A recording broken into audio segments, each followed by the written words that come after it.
আজ বিকাল 5টায় পার্কে দেখা হবে। তার মানে জাহিদ আমাকে ধোকা দিচ্ছে। অপু, আমি অফিসে যাচ্ছি। হ্যাঁ ঠিক আছে। আমার ফোনটা দাও। হ্যাঁ এই যে।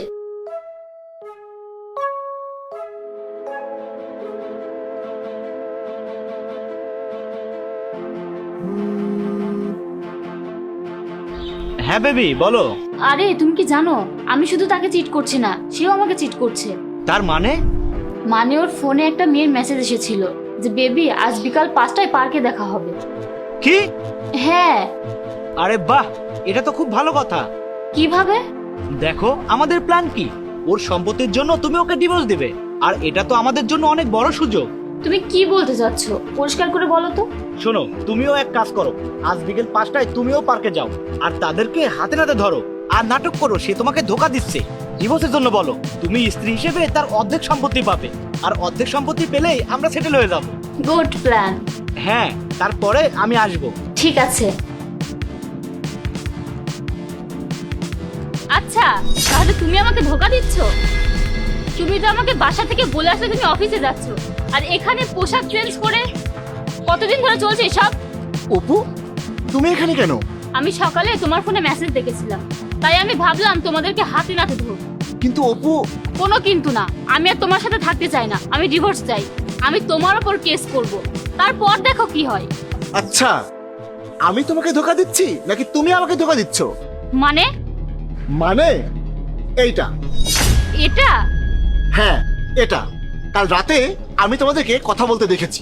তুমি অন্যকে নিয়ে খুশি আছো, আমিও তাকে নিয়ে খুশি আছি। তুমি তোমার রাস্তায়, আমি আমার রাস্তায়। আচ্ছা তাহলে তুমি জেনে গেছো, কোনো ব্যাপার না। তুমি কি মনে করেছো তুমি এই একটা ছবিতে প্রমাণ করে দেবে যে আমার সম্পর্ক চলছে? এই যে দেখো, আমি এই ছবিতে প্রমাণ করে দেবো যে তোমার সম্পর্ক চলছে, আমি তোমার নামে কেস করব। তুমি মনে হয় ভুলে গেছো আমাদের দেশে মেয়েদের বেশি গুরুত্ব দেওয়া হয়, তাই আমি ভালোভাবে বলছি তোমার সম্পত্তির অর্ধেক আমার নামে করে দাও। তুমিও মুক্ত আর আমিও মুক্ত। কাজ হয়ে গেছে? হ্যাঁ হয়ে গেছে। কি কাজ হয়ে গেছে? রেকর্ডিং, যা তুমি এতক্ষণ ধরে বলেছো। আর তোমার কি মনে হয় ওর সাথে আমার সম্পর্ক? আরে ও আমার বন্ধু, আর ও একজন পুলিশ। তুমি কি জানো, রাতে তোমাকে কথা বলতে দেখেও আমার বিশ্বাস হয়নি যে তুমি এসব করতে পারো। তারপর ভাবলাম একটা প্ল্যান করি, এটা দেখার জন্য যে তুমি আসলে কি করতে চাচ্ছ। তুমি সম্পত্তির জন্য এত নিচে নেমে যাবে সেটা আমি কখনোই ভাবিনি। জাহিদ, তুমি যদি চাও তাহলে আমি এই রেকর্ডিং উপর ভিত্তি করে তার নামে কেস করতে পারি। না না লিপি, কেস শুরু করার কোনো দরকার নেই। ওর শাস্তি এটাই যে সারা জীবন আমি ওর মুখ আর কখনোই দেখবো না। আর ম্যাডাম, ডিভোর্স তো আমাদের হবেই, তবে তোমার জন্য এটাই ভালো হবে তুমি এই কথা কাউকে বলো না, কারণ তাতে তুমিই দোষী হবে। পেপারস পাঠিয়ে দিব, সাইন করে দিও। চলো লিপি।